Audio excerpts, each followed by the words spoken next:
Tips in 20. Top tips and practical strategies on how to thrive in a life altered by your child's disability, diagnosis, or additional needs.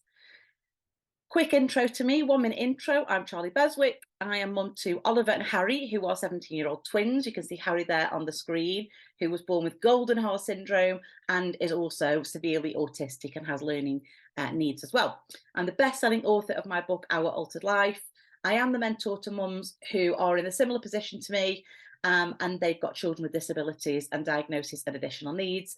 I'm an advocate for parent carers in the workplace, so I do a lot of work with organisations. I'm a charity founder, and most importantly, cheeseaholic and gin lover. So that's me. And the sessions are sponsored by Flamingo Chicks, an amazing organisation based down south, but they do have sort of outlets all over the country. So definitely worth checking out if you're into dance and creativity, science, STEM, all of those things. Flamingo Chicks is amazing. So this week, our topic is Christmas when your child has SEND, because I know it can be a real challenge. And the main question, how can we make Christmas enjoyable for our child who has SEND? So SEND stands for Special Educational Needs and Disability, if that's a new acronym for you. And I've broken this down into before the big day and just before the big day. So beforehand, a few tips there: make a list. Have a think about the sort of things that create anxiety or trigger your child. And can these things be avoided? And if they can't, can your child be prepared in some way for them? So it's a bit like, if you get it all out of your head, bit of a brain dump, get everything down, what triggers them, what upsets them, and what can you do about it? And often just the act of writing it down in itself gives you a little bit of breathing space, rather than having it all running around in your head, which can be really overwhelming. Visual calendar, I'm going to show you ours, which is up. So this is instead of an advent calendar, or you can use it alongside. My issue with advent calendars and my son Harry is that he just sees it as chocolate, just sees it as a reward. The days are all spread out, so there's no real order or countdown to the day for him, and it's just a little bit confusing and a bit overwhelming. When you've got a Christmas calendar like this, particularly with images, you've got the countdown, so the child can see where Santa or Christmas or whatever it is that you want to put there, a tree, a gift, Santa, whatever it is that they are interested in, can go in the 25th box. So they can see visually their existing routine. So the images you can see there are Harry and his teacher, Monday to Friday, and then the days, who he's with adult-wise in the day. So it's either me and him or me and his dad. So you can see there that he's still got that familiarity, that routine is built into the calendar in a very visual way. But you can also add things like, you know, a school disco or a non-uniform. You can put that in there and it doesn't feel quite as daunting because it's surrounded by routine and what's safe and what's familiar. So the other thing to do is to get decorations out early. So I don't propose putting these up early, but if you can get the box down as soon as possible and just leave it somewhere, give the child a chance to explore, to have a look, to maybe choose which decorations they like. And if decorations are a real trigger for them, then getting them down the sooner the better, just so they can be in the corner. And you're almost introducing them very, very gradually. So there's less overwhelm when the child recognises that they're there and they're due to go up soon. Consider your wrapping options.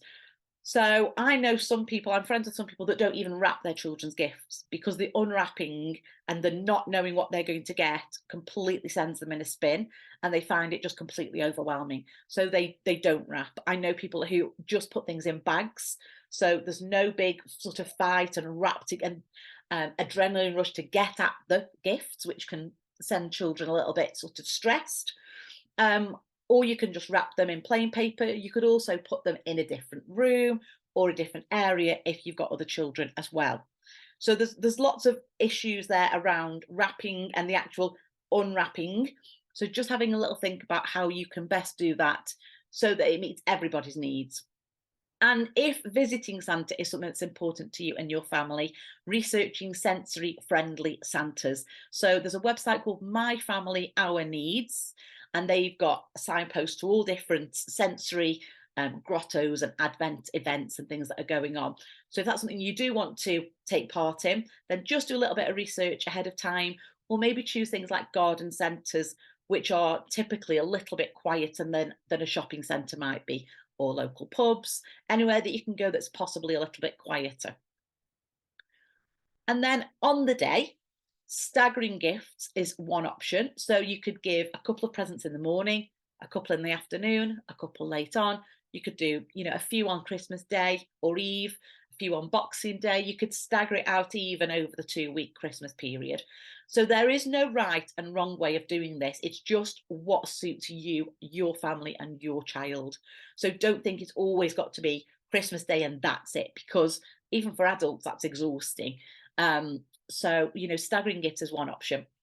Unchanged rooms, it just refers to maybe having a safe space or a safe area, depending on the need of your child. If they are overwhelmed by flashing lights, Christmas paper, lots of toys everywhere, sort of, the space that usually feels very familiar is suddenly transformed. Maybe keep one room unchanged, and that can be their bedroom, or it can be a kitchen, it can be a dining room, where they can actually just go and have a little bit of normality and familiarity, and just sit and be quiet and just have a little bit of downtime. And stick to routines where you can, which goes without saying, but that can be quite difficult when, particularly that bit between Christmas and New Year, that no man's land bit is really quite bizarre. Nobody knows what time it is, what day we're on. So sticking to routines, bedtimes, eating times, things like that can be really powerful for children that anchor onto those routines. What about our other children, you ask? So you can see there, I've got my other children, stepdaughter B, stepdaughter Harrison, and Harry's twin brother, Oliver. So asking for help from family or friends is something we're not very good at, as mums of children with additional needs. It's just not, we are used to struggling on and getting on with it and doing it all on our own. But Christmas time, hopefully is a time for everybody to have nice memories. So if you can ask somebody to help out for an hour, just to sit with your child so you can spend some time with the other children, then do that. It's only just 1 or 2 hours can make a big difference.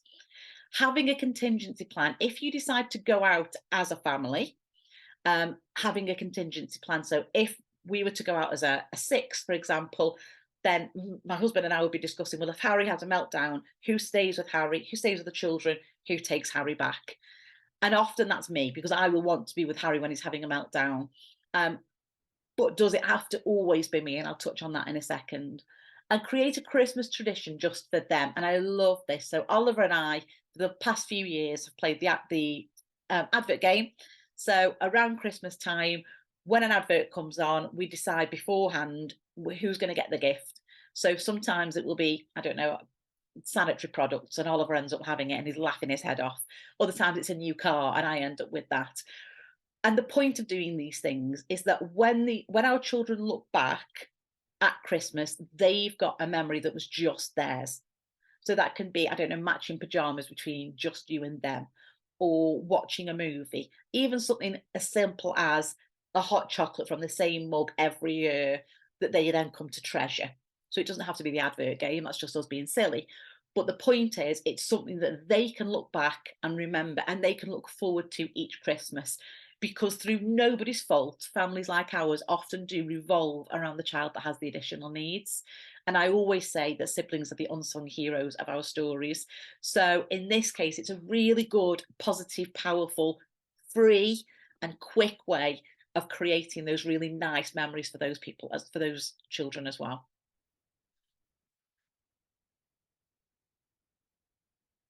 What about partners? Me and my husband, as of April, which is why I keep saying husband, because it's a novelty. So talk to each other. If you're winding each other up, if the children are driving you mad, speak. Do not keep it to yourself, because that's, it causes issues at any time, let alone during the festive period. So communication is more important now than ever, because people are in a confined space together when they wouldn't normally be, unless you've been in a lockdown for a while. And it's Christmas, people are worried about finances, about heating the houses, and food, cost of living on top of everything else this year is a real challenge. So make sure that you are communicating and not doing that thing where we mind read or we make assumptions. And I'm as guilty of that as anybody. but really important that we're not doing that. Share the responsibility as well as the fun. So I mentioned earlier about Harry having his meltdown. There've been plenty of times when Andrew said, you stay with the kids and I'll go back. And I'll say, no, no, no. I kind of dig my feet in and I can be a bit of a martyr sometimes. And so, particularly again now, have a think, have a conversation. If we're going to go out as a family, which one of us is going to come home or back to the car? Which one of us is going to stay? And nobody needs to feel guilty about that. It's simply managing your time and your family. If it's just you and your child and you don't have anybody to split the care, don't beat yourself up. Have a contingency plan. And don't beat yourself up if things don't go to plan. The fact is that you're having a go, and that's a win in my book. And be intentional with your time together. So whether that's just lying in bed for 10 minutes before you turn your light off, whether it's having a cup of coffee together in the morning, be really intentional, because during Christmas, couples can be like ships that pass because everybody's focusing on the children and they're not real. There's not always a great deal of focus on yourselves as a couple. So be really, really intentional. And again, make that part of your conversation. How can we make sure we're having 10 minutes every day just together? Am I going to sit on the toilet with the lid down while you have a bath? Is that what we're going to do for 10 minutes? Or, be as creative or silly or as, I don't know, whatever you want to do, private as you want to be. But make sure that you are making that time for each other as well. And of course, there's you. So consider your own experiences. Yes, that is me with the lovely brown hair there on the left. Absolutely gorgeous, rocking that. And my sister, and she's 10 years younger than me, and my brother. And what we find is when we look back on our own experiences of Christmas, we do one of two things. We either repeat or we rebel. So if you had an amazing experience, we tend to repeat a lot of the traditions that we had back then. We bring a lot of those memories, a lot of those energy, a lot of that love forwards into our own parenting. Equally, if Christmas was a really difficult time for you and it isn't particularly filled with lots of nice memories, that can create pressure then to make Christmas for your children better than the ones you experienced. And so we always see Christmas through the lens of our own expectations, our own experiences. And so sometimes we have to adjust those. And this is the truth hurts, tough love kind of thing coming in. As long as our children are happy and they're safe and they're having a nice time, it might not look like the Christmas you envisaged for them. It might not feel like the Christmas that you'd planned. But if they're happy, then that's what Christmas is about. Christmas is about being together, being family, and being happy. And that might not look like your own version of Christmas did. It might be better than your own version of Christmas, but equally, it might not be full of the festive joys and drunken Uncle Tom that comes around on Christmas Eve or whatever it was. So it's just about sometimes letting go of your expectations of what makes a great Christmas and accepting that great is what you make it. And avoid social media. Christmas is a nightmare for, how do I word this without swearing? Competition. I was going to call it a weeing contest, but not use child-friendly language there. It can be a bit competitive at times with who's putting the most presents out, who got what at Christmas, who's been spoilt. And we're only ever seeing the edited highlights. That's all we see.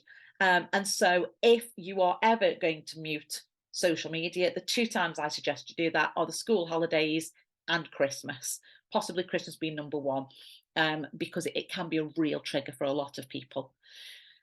So finally, St. Gin and Cheese is the Facebook community that I host. It's full of currently 1,400 mums who really understand what life is like when life is altered by your child's condition. And they're in there to celebrate the wins, to share the worries, all the successes and stresses. It all happens in Send, Gin and Cheese. It's a beautiful community, so do search for that on Facebook. So this is normally question time. I am going to stop the recording and send this video out to everybody who registered. Apologies if you didn't get the link for whatever reason, but I will send this out. So thank you very much for joining me.